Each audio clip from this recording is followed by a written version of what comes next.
4차 산업혁명, 빅데이터, 인공지능, 그저 먼 미래 이야기인 줄로만 알았습니다. 그런데 코로나19가 미래의 시계를 앞당겼다고 하죠. 어느새 우리 삶 곳곳에서 보이는 미래의 모습들, 4차 산업혁명의 핵심에는 빅데이터가 있습니다. 개인의 일상에서 사회 혁신에 이르기까지 빅데이터가 열어갈 새로운 세상의 길잡이, 빅데이터 전도사 서울대학교 조성준 교수 모십니다.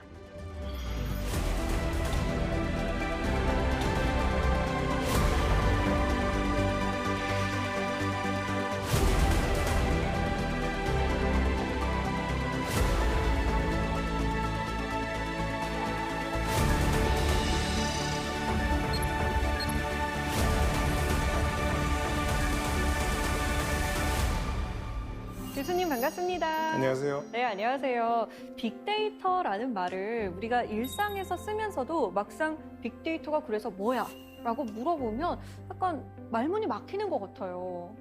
그렇죠. 네. 그렇지만 우리 일상에 이미 다 들어와 있는 것이 빅데이터입니다. 아침에 일어나서 우리가 뭐 합니까?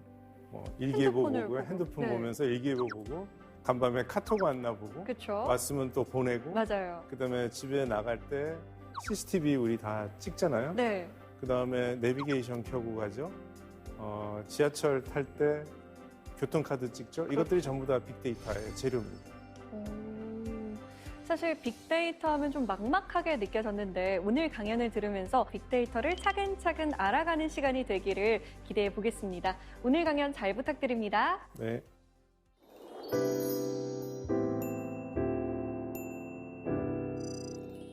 우리가 저렇게 복잡한 길을 건널 때 우리는 CCTV에 우리의 모습이 찍힙니다. 언제, 어디서, 누구와 길을 걸어가고 있는지가 다 기록이 되는 거죠. 저게 빅데이터입니다. 여러분이 운전을 하고 다니면 우리가 내비게이션을 켜잖아요. 그러면 내가 어디서 출발해서 어디로 가는지, 몇 월 며칠, 어느 요일, 몇 시에는 항상 이 사람이 집에서 출발해서 어디로 가더라. 이런 것들이 다 빅데이터입니다. 우리가 지하철을 탈 때도 마찬가지예요. 출근할 때는 일정한 시간에 일정한 곳에서 지하철을 타게 되죠. 그러면 제 교통카드에 기록이 다 남는 거죠. 호랑이는 죽어서 가족을 남기고 사람은 죽어서 이름을 남긴다 그랬어요. 맞습니다. 그런데 이제 21세기 현대인은 죽어서 뭘 남겨요? 데이터를 남깁니다.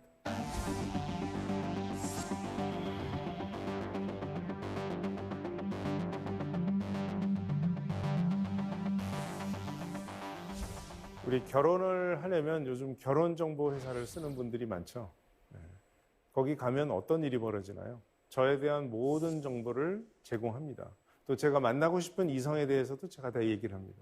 그리고 저는 집에 돌아와요. 자, 그러면 저는 뭘 남기고 오나요? 저에 대한 데이터를 남기고 오는 거예요.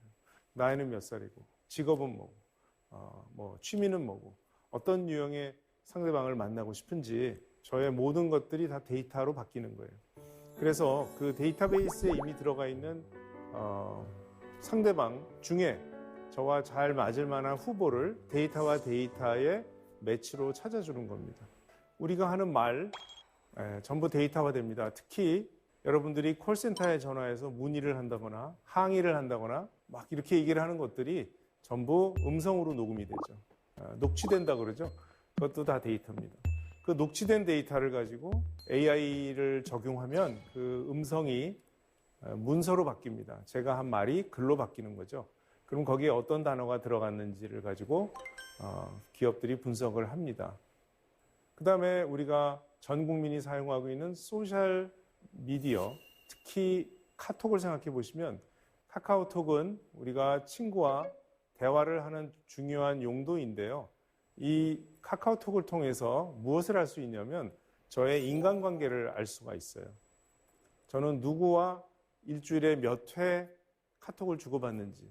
자, 이것들을 1년 동안 쭉 데이터를 우리가 모아볼 수 있다면 나는 누구랑 친한지, 누구랑 덜 친한지, 누구랑 전혀 안 친한지, 또는 누구는 전혀 모르는 사람이라서 카톡을 한 번도 주고받은 적이 없는지, 이런 것들이 전부 숫자로 표현이 됩니다. 물론 우리가 과거에도 친한 친구가 있고 덜 친한 친구가 있고 모르는 사람이 있었지만 그것은 상당히 주관적이고 관념적인 수준이었다면 지금은 그것이 정확한 숫자, 횟수, 빈도수로 표현이 될 수가 있어요. 뉴욕에 있는 증권거래소인데요. 어떤 주식을 얼마에 샀고 얼마에 팔았다. 누군가가 샀고 누군가가 팔았다. 이런 것들이 전부 데이터가 되겠죠. 그런데 생각해 보시면 주식뿐만 아니라 선물, 옵션, 장외거래, 채권 이런 수많은 금융 상품들이 사고 파는 그 모든 거래가 전부 데이터로 기록이 된다. 하루 종일 우리 한국에서 일어난 여의도 증권거래소에서 일어난 모든 거래가 다 기록이 되고요. 그 다음에 동시에 중국, 일본, 우리 이웃 나라들이 같은 시간대에 데이터가 기록이 되겠죠. 자, 우리가 문을 닫을 때쯤 되면 유럽 시장이 열립니다. 바꿔 얘기하면 24시간 지구상에서는 항상 누군가가 금융상품을 사고 판다는 겁니다. 이 모든 상행위가 다 데이터로 기록이 된다는 거죠. 심지어는 가전제품까지도 우리의 데이터를 만들어냅니다. 스마트 TV라는 거는 뭔가요? 왜 스마트하다 그러죠? 이 TV가 저의 모든 행동을 기억하고 저에게 추천을 해준다는 거예요. 이 사람은 수목 드라마를 지금 본방사수하고 있는 사람이구나. 예를 들면 그런 것들을 다 인지하고 사실은 저에게 시계로 저에게 알려줄 수도 있어요.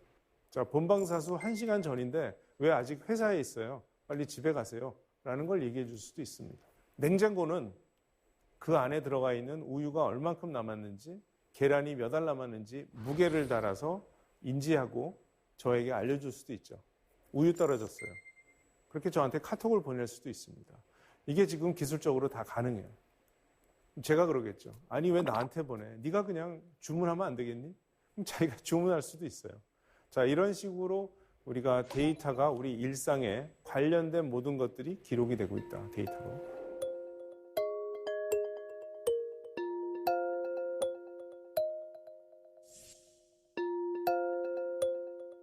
그러면 이 빅데이터를 우리가 어떻게 바라봐야 되는가? 그냥 우리를 많이 관찰하고 우리의 모든 행동과 생각이 기록이 된다면 이거를 우리가 어떤 관점에서 바라봐야 되는가 하는 거죠. 어떤 사람들은 빅데이터를 저렇게 VVV 세 단어로 이야기합니다. 첫째, variety, 다양하다. 즉, 숫자뿐만 아니라 음성, 이미지, 문서, 다양하다. 또 벨로시티라는 단어는 속도라는 뜻입니다. 데이터의 생성 속도가 엄청나게 빠르다는 거죠. 저렇게 설명할 수 있어요. 또 마지막으로 데이터의 볼륨이 크다. 굉장히 양이 많다. 자, 그런데 저거는 그냥 빅데이터의 특징이지 빅데이터의 본질은 아닙니다. 여러분들이 IT를 종사하는 사람이 아니라면 저 VVV에 대해서는 사실은 그다지 신경 쓸 필요가 없습니다. 왜? IT 전문가들이 저 문제를 다 해결해 줬으니까요. 우리에게 선물을 준 겁니다. 빅데이터 커도 괜찮아요? 빨리 생성돼도 괜찮아요? 다양해도 괜찮아요? 우리가 다 알아서 해줄게요. 그럼 우리가 IT 전문가가 아니라면 우리는 어떤 관점에서 봐야 되느냐? 바로 저 관점으로 봐야 됩니다. 빅데이터는 인사이트로 바뀌고 그 인사이트가 밸류로 바뀐다. 즉 여기서의 밸류는 가치입니다. 가치가 뭘까요? 사람마다 다르겠죠. 기업의 입장에서는 밸류는 매출 증대요, 비용 감소요, 수익 증대 이런 것들이 기업이 추구하는 가치가 되겠죠. 서울시가 추구하는 가치는 뭔가요? 서울 시민들이 또 부산시는 부산 시민들이 어떻게 하면 안전하게, 깨끗하게, 좋은 환경에서 위험한 음식을 먹지 않게 해줄 것인가. 이런 것들이 바로 그 공공기관의 가치가 되겠죠.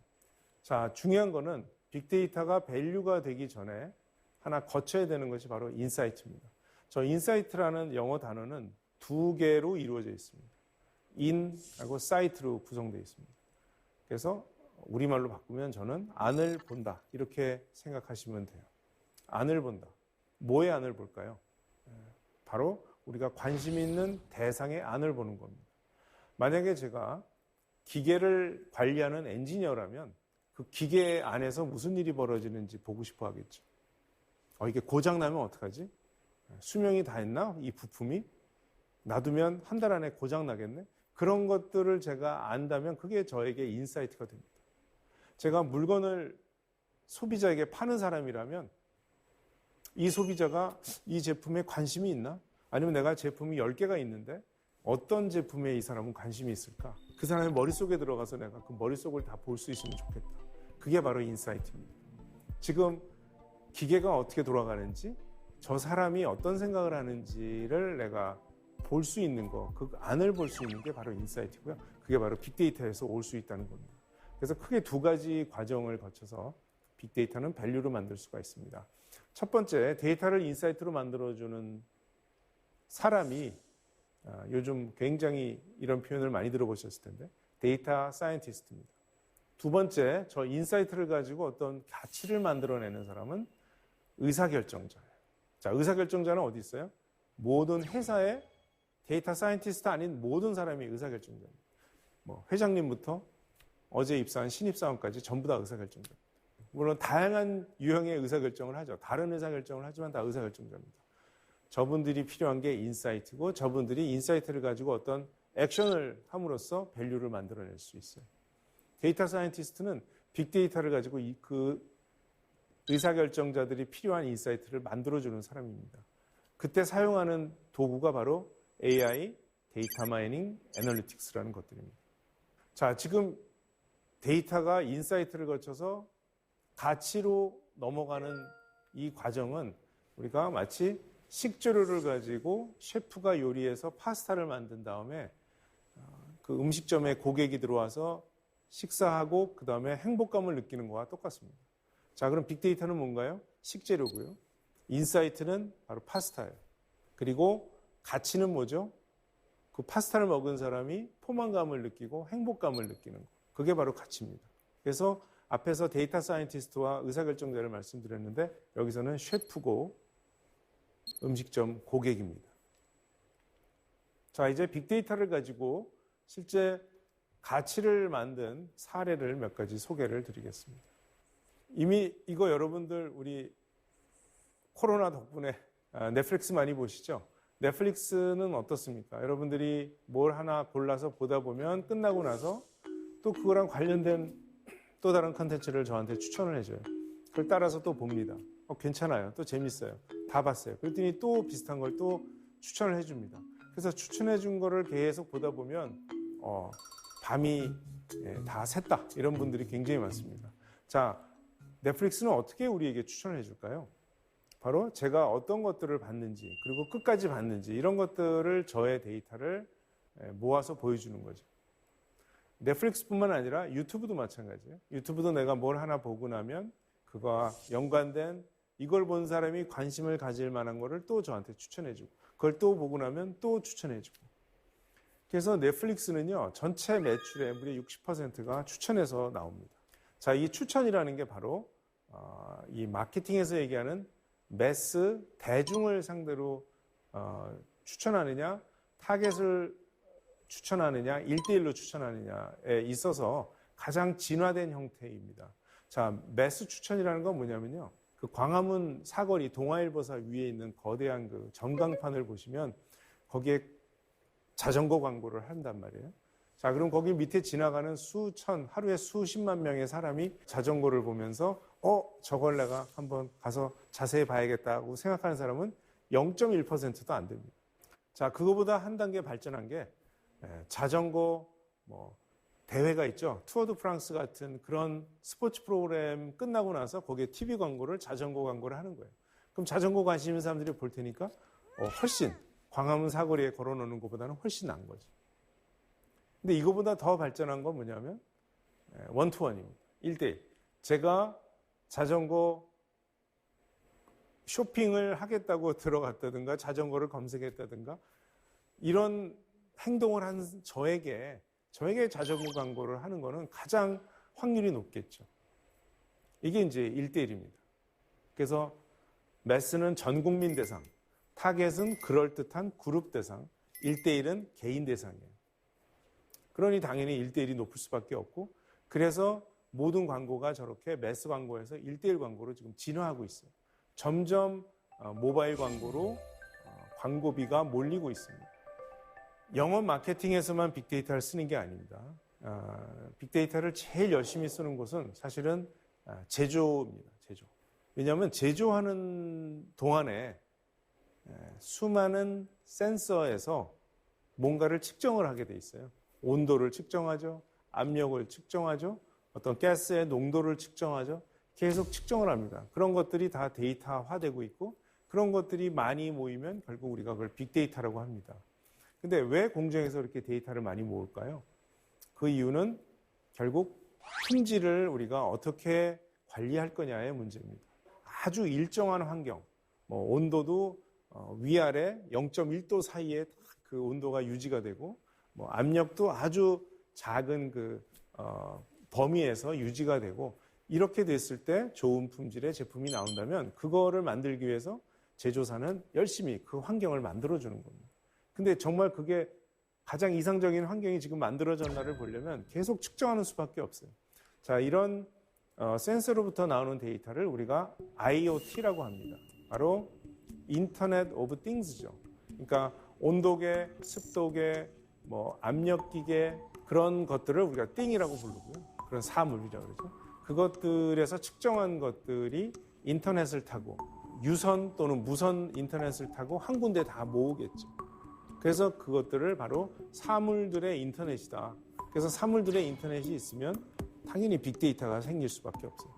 제가 앞에서 말씀드린 소셜미디어가 하나의 커다란 그 데이터의 소스라면 여긴 또 IoT가 또 다른 빅데이터의 소스가 되겠습니다. 금융에서도 빅데이터가 정말 많이 쓰입니다. 우리 신용카드를 우리가 쓰는데 가끔 가다가 우리 그 신용카드 번호가 어떻게 새나가서 좀 좋지 못한 사람들 손에 들어가면 우리 자고 있는 시간에 갑자기 해외에다가 물건을 주문한다든가 이런 일들이 벌어집니다. 그럼 카드사 입장에서는 이 거래가 새벽 2시에 영국의 어떤 점포에 가게에 500파운드를 결제를 했는데 이 고객 새벽 2시에 3시에 지금 안 자고 이걸 했는지 아니면 이 사람 자고 있는데 이 번호가 사기 거래로 지금 사용되고 있는지를 알 방법이 없는 거예요. 전화할 수도 없고. 그래서 이거를 방지하기 위해서는 그 과거에 결제됐던 수많은 정상적인 결제, 그 다음에 사기 결제 이런 것들을 빅데이터를 모아가지고 이것도 또 AI 시스템을 만들 수가 있습니다. 그럼 그 AI 시스템은 24시간 우리가 자고 쉬고 식사하는 동안에 얘는 계속 결제, 거래를 다 보면서 이거는 사기야, 이건 사기가 아니야, 이거는 좀 이상해, 이거는 중간쯤 돼, 이런 것들을 다 계산해낼 수가 있는 거예요. 자, 그럼 나중에 사람이 와서 쭉 모아서 수상하다고 얘기하는 것만 보면 판정을 할 수가 있겠죠. 이렇게 빅데이터를 가지고 많은 가치를 만들 수가 있습니다. 그런데 정말 이거를 어떤 방식으로 이렇게까지 만들 수 있는가? 그냥 데이터만 있으면 분석하면 뚝딱 하고 나오는가? 그 말씀을 좀 드리겠습니다. 우리가 빅데이터를 가지고 밸류를 만들려면 4가지 절차를 밟아야 됩니다. 자, 첫째가 빅데이터 분석을 기획을 해야 됩니다. 자, 기획이라는 건 말 그대로 계획 세우는 겁니다. 자, 무슨 계획이 필요할까요? 바로 데이터, 인사이트, 밸류에 대해서 무슨 밸류를 만들 거냐, 어떤 인사이트를 가지고 우리가 밸류를 만들 수 있느냐, 그러려면 데이터는 어떤 데이터가 필요하냐, 그 데이터 우리한테 있냐, 있으면 한번 보자, 봤더니 진짜 괜찮네, 아니면 이거 안 되겠네, 이런 것들을 다 확인해야 되겠죠. 우리가 요리랑 똑같아요. 여러분 오늘 점심에 뭐 먹을까? 이런 생각하죠. 그때 어떤 기준으로 요리를 결정합니까? 나의 필요함, 무엇이 필요하고 무엇을 원하는가. 너무 추워요. 그러면 따뜻한 걸 먹고 싶겠죠. 어젯밤에 술을 많이 마셨어요. 그러면 해장하고 싶죠. 그러면 그 다음 단계가 그 음식을 파는 음식점을 찾아가겠죠. 냉면을 먹고 싶으면 냉면집에 찾아가요. 그러면 이제 나가서 냉면을 시킬 거고, 그러면 냉면을 만드는 셰프는 뭘 찾아요? 국수가 있나? 육수가 남아있나? 이런 재료를 찾겠죠. 자, 그런 과정을 우리가 기획이라고 합니다. 그럼 기획은 누가 해야 될까요? 바로 음식점을 찾아간 사람, 먹을 사람이 해야 된다. 자, 그러면 바로 제가 데이터 사이언티스트와 의사결정자로 놓고 봤을 때 기획은 의사결정자가 해야 됩니다. 그 다음 단계가 이제 데이터를 가지고 인사이트를 만드는 과정인데요. 제가 앞에서도 말씀드린 거죠. 그거는 데이터 사이언티스트가 하는 과정이고요. 세 번째 단계가 바로 그렇게 도출된 인사이트를 한번 체크해 보는 것이 세 번째 단계가 되겠습니다. 체크한다는 거는 뭐예요? 아까 요리가 나오면 요리를 보는 거죠. 아, 이게 내가 주문한 게 맞나? 냄새도 맡아보고 맛도 보고. 자, 그게 이제 체크입니다. 마지막으로 인사이트를 가지고 밸류를 만드는 과정. 요리를 먹는 과정이 되겠습니다. 맛있게 먹으면 돼요. 그러면 이제 내가 원했던 결과가 나오겠죠. 배고팠으면 포만감이 느껴지고 추웠으면 따뜻해지고 그 먹고 싶었던 그 파스타를 먹으면서 굉장히 행복감을 느낄 겁니다. 이렇게 당연히 4번도 음식점에 들어온 고객이고요. 바로 의사결정자의 역할입니다. 자, 이제 그럼 빅데이터를 가지고 혁신을 하려면 어떤 조건이 필요할까요? 제일 중요한 거는 기획을 할 수 있어야 됩니다. 이 기획이 제가 보기에는 60% 이상이에요. 기획을 잘해야만 성공합니다. 기획을 제대로 못하면 성공할 수가 없어요. 그럼 기획은 누가 하느냐? 의사결정자가 한다고 말씀을 드렸고요. 그러면 의사결정자가 기획을 할 수 있는가? 이게 이제 문제인데요. 그거는 교육을 받아야 됩니다. 그냥 할 수 있는 건 아니에요. 무슨 교육을 받아야 될까요? 바로 빅데이터에 대한 교육을 받아야 되고 AI에 대한 기본적인 교육을 받아야 돼요. 두 번째는 그 데이터가 양과 질 좋아야 됩니다. 이걸 우리가 정합성이라고 그러죠.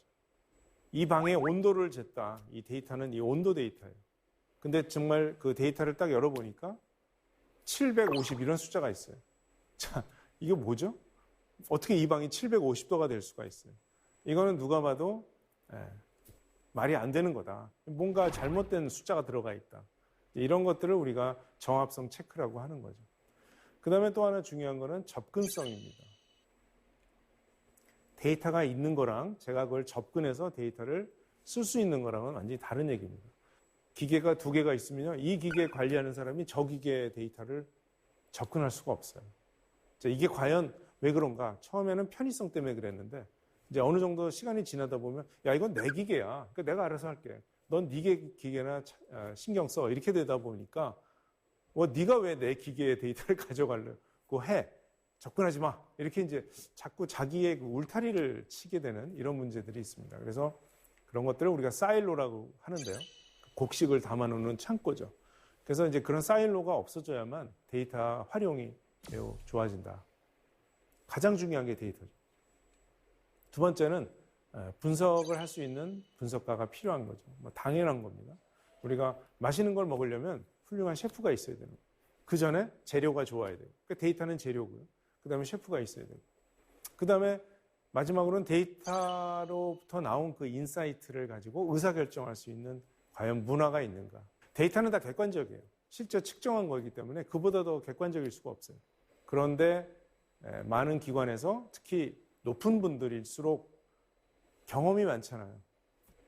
그리고 또 하나는 감으로, 그전까지는 감으로 의사결정을 많이 했고 데이터 없이도 너무나 감이 좋아서 승진하는 분들이에요.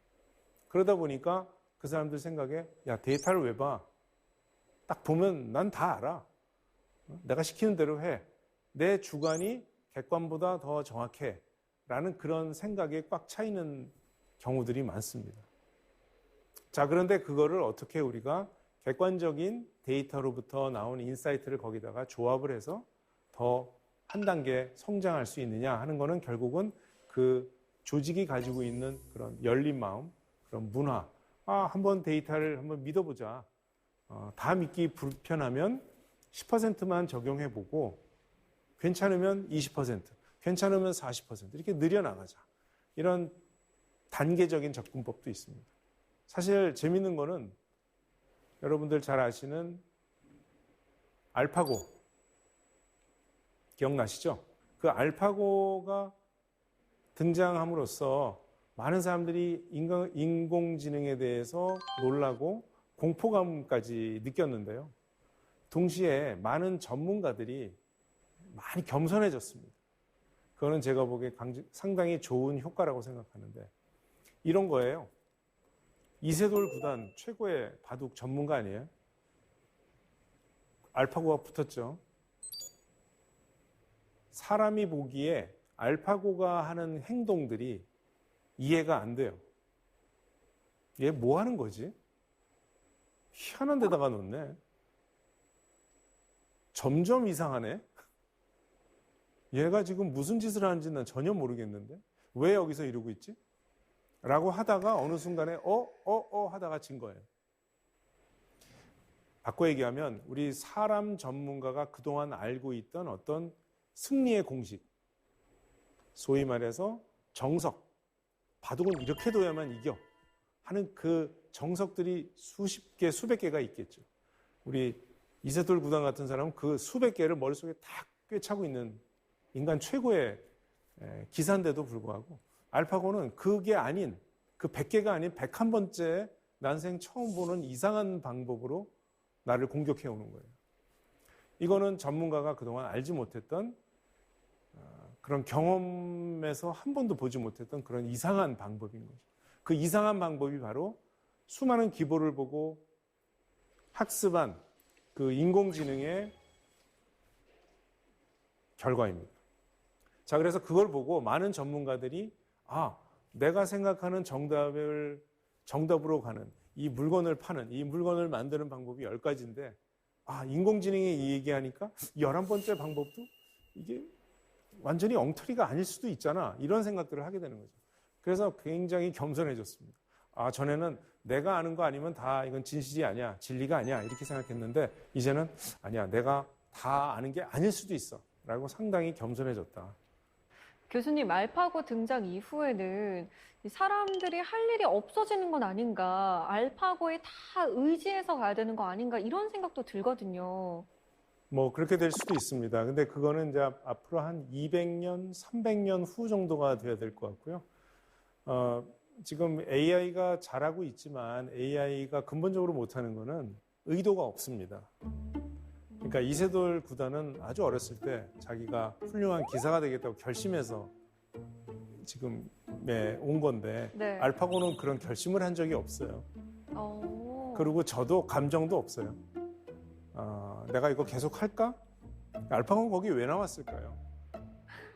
그냥 세팅되어서. 그렇죠. 자의식도 없고, 네. 자의식이 없고, 뭐 인생의 목표도 없고, 그냥 아무것도 없는 거예요. 그냥 걔는 바둑판을 보면 어디다가 돌을 놔야 되는지만 아는 그냥 단순 프로그램이라고 보시면 돼요. 그래서 물론 사람이 하는 일을 이것저것 도와주는 용도로, 그렇지만 뭐 소설가들이 하듯이 우리가 뭐 AI의 지배를 받는다든가 뭐 지구에서 쫓겨난다든가 이런 얘기는 물론 확률이 0이냐? 그러면 0은 아니지만 너무나 먼 얘기라서 가능성은 좀 없어 보입니다. 우리 젊은이들은 특히 빅데이터 시대에 뭐 어른들은 그래요. 젊은이들이 앞으로 걱정된다. 얘네들은 인공지능이랑 싸워야 된다. 뭐 이런 얘기를 하는데요. 그게 상당히 도전이 될 수도 있지만 저는 좋은 점도 상당히 많다고 생각합니다. 우리가 지루하고 하기 싫은 일들을 AI가 많이 대체해 줄 겁니다. 그럼 사람은 좀 더 창의적이고 좀 더 멋있는 일을 하면서 시간을 보낼 수가 있게 되는 거죠. 근데 특히 젊은이의 특징, 저는 좋은 면으로 어떤 거를 생각하냐면 지금의 젊은 세대는 아주 어렸을 때부터 이 소위 디지털 기기를 갖고 놀면서 컸어요. 그래서 친구들과 놀이하는 것보다는 아이패드를 보면서 성장한 세대인데 바로 데이터를 본인이 직접 생산하고 본인이 직접 데이터를 소비하면서 아주 유아 시절부터 데이터의 생산 소비를 몸소 겪었다. 40대, 50대, 60대들과는 완전히 그런 면에서 다르다라는 거고요. 또 하나는 아직 젊기 때문에 데이터 분석, AI를 공부할 수 있는 기회가 굉장히 많다. 세 번째는 기성세대와의 차별성을 데이터 맹 탈출로 할 수 있다. 데이터 맹이 뭘까요? 데이터를 읽지 못하는 사람이 데이터 맹입니다. 우리나라 80년대에는 뭐가 나왔어요? 컴맹이 등장했어요. 사실 컴맹이 등장한 게 아니라 컴퓨터가 등장함으로써 컴맹이 돼버린 거예요, 졸지에. 난 정상적인 똑똑한 사람이었는데 갑자기 나보고 사람들이 컴맹이래. 근데 다들 열심히 컴퓨터를 배워서 이제 컴맹이라는 말도 거의 안 씁니다. 지금은 근데 대맹의 시대예요. 데이터가 등장했잖아요. 그러니까 많은 사람들이 이 속수무책으로 대맹이 돼버린 겁니다. 젊은이들은 이 대맹을 탈출하고 기성세대와는 완전히 다른 데이터를 보는 관점, 그 데이터를 활용하는 그런 면에서 훨씬 더 유리한 고지에 있다. 이렇게 말씀을 드릴 수가 있습니다. 그래서 미래는 데이터를 이해하는 사람이 지배하는 세상이 될 겁니다. 이미 돼가고 있고요. 그리고 기업으로 보면 데이터를 이해하고 활용하는 기업이 지배하는 세상이 되고 있습니다. 이런 얘기를 하면 꼭 질문하는 분들이 있어요. 저 문과인데요. 빅데이터 하려면 수학도 잘해야 되고 통계도 해야 되고 코딩도 해야 되는데 저는 문과인데요. 이런 얘기를 하십니다. 그러니까 문과는 빅데이터랑 상관이 없을까요? 제가 아까 맨 앞에서 의사결정자라는 말씀을 드렸는데 진짜 의사결정은 문과가 많이 합니다. 높은 의사결정은 다 문과가 해요. 우리 대통령도 문과예요. 사장님들도 문과가 굉장히 많아요. 그러면 이분들은 다 데이터랑 담쌓고 상관이 없을까요? 아닙니다. 문과의 역할은 바로 빅데이터 기획이에요. 바로 이노베이션을 어떻게 할지를 기획을 할 수 있어요. 자, 우리가 운전을 생각해 보시면요. 많은 사람들이 운전하죠. 한 달만 배우면 돼요. 운전학원 가서. 운전할 수 있어요. 그런데 운전을 하는데 여러분들이 그 차 엔진을 다 이해하시나요?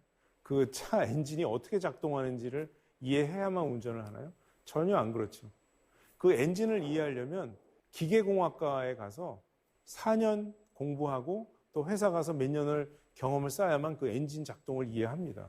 굉장히 오랜 시간이 필요하고 수학과 물리학을 엄청나게 많이 공부해야 돼요. 다행히 운전하는데 그런 지식이 하나도 필요 없다는 거죠. 그게 놀라운 거예요. 근데 운전도 이제 어떻게 된다고요? 앞으로? AI가 해준다고 그랬죠? 그럼 사람은 뭐래요? 사람은 바로 진짜 중요한 걸 결정해야 됩니다. 나는 이 차를 타고 어디로 가는가? 그리고 나는 거길 왜 가는가? 무슨 일로 가는가? 이게 운전하는 것보다 훨씬 고급 의사결정이죠. 그 의사결정은 사람이 해야 되고 그는 문과가 할 수 있다. 운전을 못하는 사람도 할 수 있다. 마찬가지입니다. 빅데이터도 저런 관점에서 보시면 됩니다. 여기 2009년과 2019년에 전 세계에서 소위 그 기업 가치라고 그러죠. 보시면 2009년도에 전 세계 톱 10이 저기를 보시면 이 마이크로소프트라는 회사하고 맨 밑에 있는 그 알파벳이 우리가 잘 아는 구글의 회사 이름이에요. 그 두 회사를 빼고는 전부 다 에너지, 그다음에 석유 회사, 그다음에 금융 회사입니다. 그런데 10년 만에 저 톱 10이 확 판도가 바뀌었습니다. 위에서 보시면 이 전부 다 IT 회사, 빅데이터 회사입니다. 그리고 빅데이터 회사가 아닌 거는 저 밑에 있는 존슨앤존슨하고 비자, 그 다음에 투자 회사 하나 정도가 있습니다. 나머지 7개가 중국의 IT 회사 2개, 미국의 회사 5개. 자, 그러면 앞으로 10년 후가 지난 2029년에는 어떻게 될까요? 예측은 못하겠지만 제 생각에는 상위 20개 회사가 전부 데이터 회사가 될 거다. 사실 교수님은 전문가시니까 빅데이터에 대해서 좀 열린 마음을 갖고 계신데 저 같은 경우만 해도 그 제3자에게 개인 정보를 공개하는데 동의하십니까? 이런 거 있잖아요. 공유하는데. 그런 거 클릭할 때도 고민이 되거든요. 해야 되나 말아야 되나 약간 무서운데 이런 생각도 들고요. 빅데이터에 대해서 저희는 어떤 자세를 취해야 할까요? 네, 그 3자 동의라는 게 굉장히 그 표현이 애매한데요. 네. 사실은 제가 온라인에서 생수를 한 통 주문을 했을 때 3자 동의하라고 돼 있거든요. 그게 뭐냐면 배달하는 사람한테 제 주소를 준다는 거예요. 맞아요. 그거 안 주면 배달이 안 되겠죠. 자, 사실 그런 것보다 더 심각한 거는 엑스레이 사진을 찍어서 병원이 갖고 있고 내가 어떤 주식을 샀는지, 내가 얼마나 예금을 했는지, 카드는 어디 가서 얼마를 썼는지 하는 그런 정보들, 통신, 휴대폰을 들고 제가 어딜 돌아다니는지 하는 그런 데이터들을 그 회사들끼리 서로 사고 팔고 싶어 하거든요. 자, 그랬을 때 지금은 우리 개인정보보호법에 의해서 불가능합니다. 예, 사고 팔 수가 없어요. 자, 그러면 그걸 사고 팔게 해줄 거냐 말 거냐를 가지고 국회에서 난립니다. 그래서 국회의원들이 그런 법을 허용할 거냐. 한쪽에서는 하지 말자. 뭐 시민단체에서 또 하지 못하게 하자. 막 이렇게 얘기하는데 전 그 자체가 굉장히 코미디 같은 것 같아요. 왜냐하면 그 과정에서 저한테는 안 물어봐요. 내 은행 계좌고 나의 엑스레이인데 나한테는 안 물어보고 자기들끼리 줘라 말아라 주면 된다 안 된다 이것들을 자기들끼리 얘기하는. 그게 이제 제 데이터를 가지고 남들이 주인 행사를 하는 거죠. 이제 우리가 빅데이터를 어떻게 활용할까? 그 다음에 빅데이터를 활용하는 데 있어서 우리 개인의 프라이버시는 어떻게 지켜줄까라는 그 두 가지 문제를 이게 충돌을 합니다. 데이터는 활용해야 되죠. 그런데 근데 내가 어제 엑스레이 찍고 가슴에 뭐가 있다는 그런 거는 다른 사람들이 아는 건 원치 않아요. 또 우리 사장님이 알면 안 돼요. 당연하죠. 자, 이 문제를 어떻게 해결할 수 있을까요? 바로 마이데이터로 해결할 수가 있습니다. 마이데이터라는 건 뭐냐면 저의 통신 데이터를 카드사가 가져가든 저의 카드 내역을 통신사가 가져가든 엑스레이를 보험사가 가져가든 말든 그거를 제가 결정한다. 왜냐하면 제 엑스레이고 저의 계좌고 저의 통신 기록이니까 제가 결정한다. 그게 바로 마이데이터입니다. 내가 결정하게 해주자. 그래서 그렇게 되면 제가 넘겨주고 싶지 않겠죠? 그러면 이제 회사가 저한테 넘겨주시면 하고 이제 말을 붙이겠죠. 넘겨주시면 뭐 요금을 싸게 해주겠다. 보험사 같은 경우는 뭐 프리미엄 가격을 낮게 해주겠다. 뭐 여러 가지 이제 저한테 얘기를 할 겁니다. 이제 그걸 듣고 제가 원하면 응하는 거고 원치 않으면 안 하는 거고. 그러니까 그 모든 의사결정을 그 데이터 주인에게 주겠다 하는 게 마이데이터입니다. 그렇게 되면 이제 그런 갈등이나 문제들이 많이 해소될 거라고 저는 생각이 됩니다.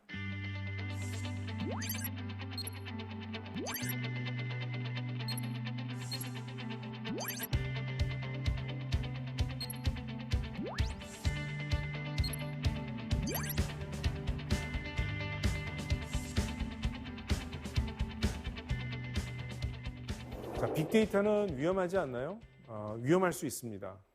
바로 데이터가 집중된다는 거죠. 특히 우리가 잘 알고 있는 구글, 페이스북, 인스타그램. 와, 거기에 내가 모든 일상을 다 올리는데 내가 어느 친구랑 만나서 뭐 했는지 다 올리는데 그 심지어 어떤 사람은 자기가 지금 연애 중이다. 아니 나 연애 끝났다. 이런 것까지 페이스북에 다 올립니다.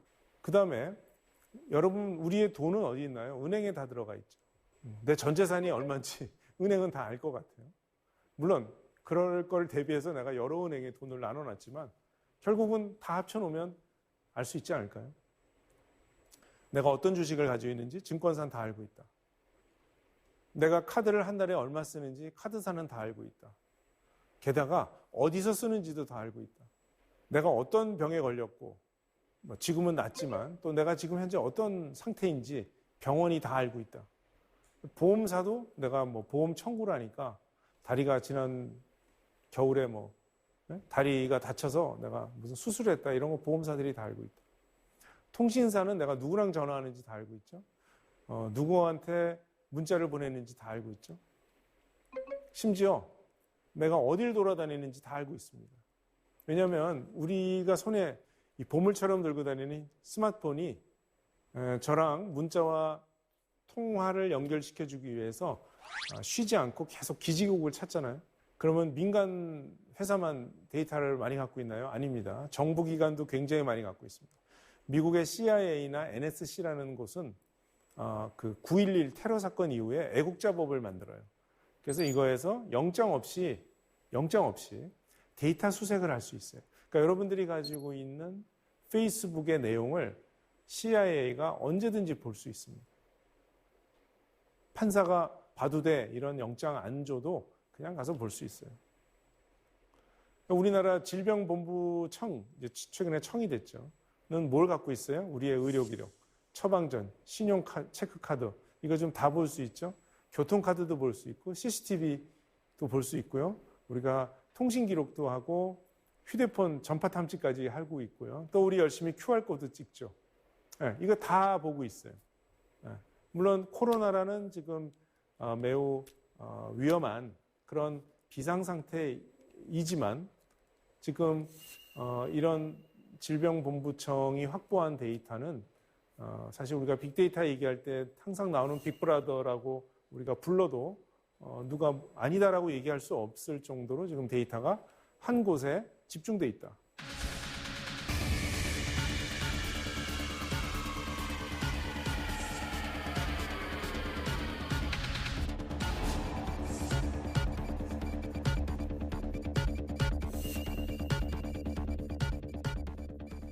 자, 우리의 이제 일거수일투족은 기업이든 정부든 누군가 가지고 있습니다. 유일한 도피 방법은 휴대폰 없애시고요. TV 보지 마시고요. 그냥 어디 산속에 들어가서 혼자 계시는 방법밖에 없어요. 비현실적입니다. 그래서 우리는 이제 빅데이터 안에서 산다. 공기처럼, 물처럼 우리의 삶의 일부가 된 게 빅데이터입니다. 자, 이제 이렇게 피할 수가 없다면, 즐기라 이런 말도 있죠. 빅데이터를 즐기던가, 즉, 빅데이터를 가지고 여러분들이 직접 분석가가 되든가, 기획을 해서 내 업무에 도움을 받든가, 아니면 이걸 가지고 창업을 하든가, 아니면 이 빅데이터를 활용해서 내가 만든 빅데이터를 기업에 보내주고 반대급부를 받는 마이데이터에 적극 참여하든가 하셔야 됩니다. 자, 그러려면 빅데이터란 무엇이고, 빅데이터를 가지고 기업과 정부가 하는 일은 무엇이고, 거기에 대해서 우리는 어떠한 가치를 둘 것이며, 그 다음에 빅데이터를 우리가 실제로 활용하기 위해서는 무엇을 배워야 되는가, 이런 것들에 대해서 우리가 생각해야 된다. 이런 말씀을 드리고 마치겠습니다.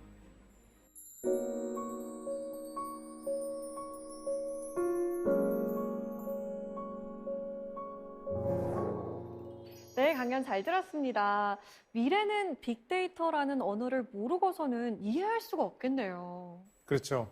네, 이미 우리는 빅데이터의 바다에 이미 들어와 있어요. 그러니까 수영을 하셔야죠. 그러니까요. 수영하는 법을 빨리 수영법을 배워야겠습니다. 배우셔야 됩니다.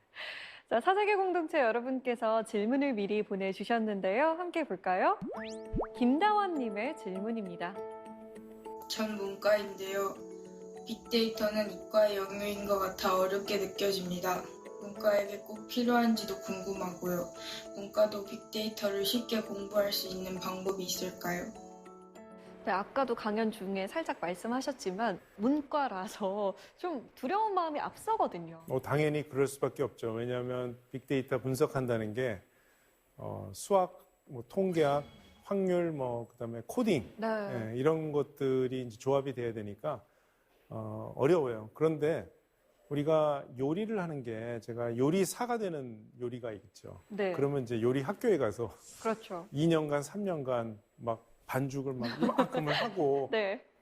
그걸 해야 되잖아요, 다. 그렇지만 또 요리 중에 이런 것도 있어요. 그 백화점에 문화센터에 가시면 만 6주 동안 토요일마다 2시간씩 네, 그냥 속성 코스. 속성 코스. 네. 뭐 속성이라고 말하기도 미안할 정도로 아무튼 그냥 셰프가 하는 거를 내가 이렇게 좀 따라 하는 거잖아요. 네. 그러면 그것도 요리 배우는 거거든요. 지금 문과가 하셔야 될 게 바로 그 백화점 문화센터의 요리입니다. 요리 학교 요리는 컴공과, 통계학과, 상공과 학생 출신들이 하라 그러고 네. 요 정도. 이 정도는 문과도 얼마든지 할 수 있어요. 그러면 내가 집에 가서 좋아하는 파스타를 내가 직접 만들기도 하고, 그 다음에 음식점에 가서 어떻게 할 수 있을까요? 코스가 아닌 쫙 보고, 그쵸. 요거 내가 입맛에 맞게 고를 수 있는 입맛에 거죠. 맞게 고르고, 이거를 이렇게 해주세요. 치즈를 이걸 빼주세요. 국수는 살짝 덜 익혀주세요. 네. 이런 아주 고급 고객처럼 우리가 주문할 수가 있는 거죠. 주는 거 그냥 먹는 게 아니라. 그러니까 빅데이터도 그렇게 할 수가 있고, 문과 출신도 그 정도까지는 얼마든지 할 수가 있습니다. 제가 직접 문과 출신들을 많이 가르치기 때문에 된다는 말씀을 드립니다. 네. 다음 질문은 이윤지님의 질문입니다. 안녕하세요, 교수님. 빅데이터가 중요하다고 하는데 실감이 나지 않습니다.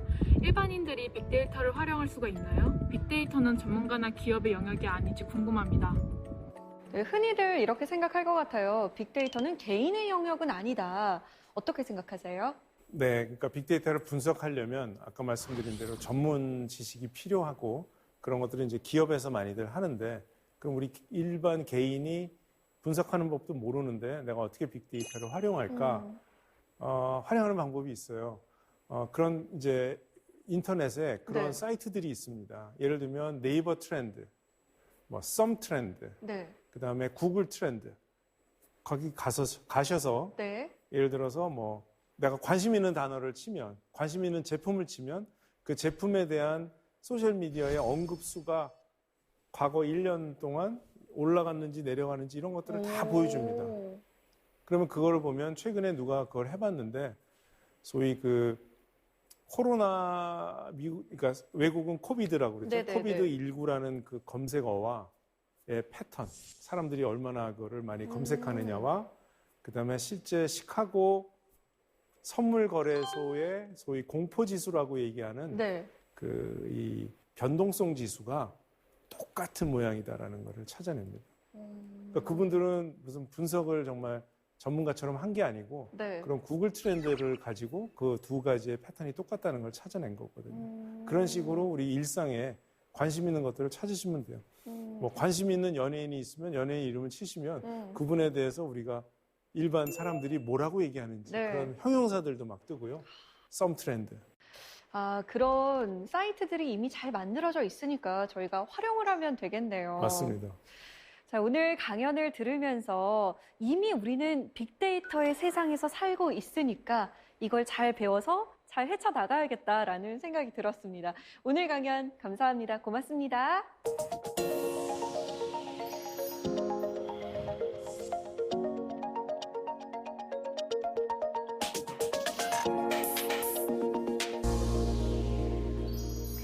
한 여행가가 자유롭게 세계를 누비다가 자신이 살던 도시로 돌아왔습니다. 여행과 달리 숨가쁜 속도전을 살아가는 일상 속에서 그는 자신만을 위한 30분을 만들기로 합니다. 그리고 그 30분에 돌고래 시간이라는 이름을 붙여줬죠. 그저 정신없이 흘러가는 것이 아니라 살아가고 있다는 것을 실감하는 시간. 우리는 어쩌면 이름만 붙이지 않았을 뿐 저마다 자신만의 돌고래 시간을 갖고 있는지도 모릅니다. 빠르게 변하는 세상 속에서 이 시간이 사세계 공동체 여러분께 돌고래 시간이 되었으면 좋겠습니다. 사세계 공동체 스미다. 저희는 다음 시간에 찾아오겠습니다. 고맙습니다.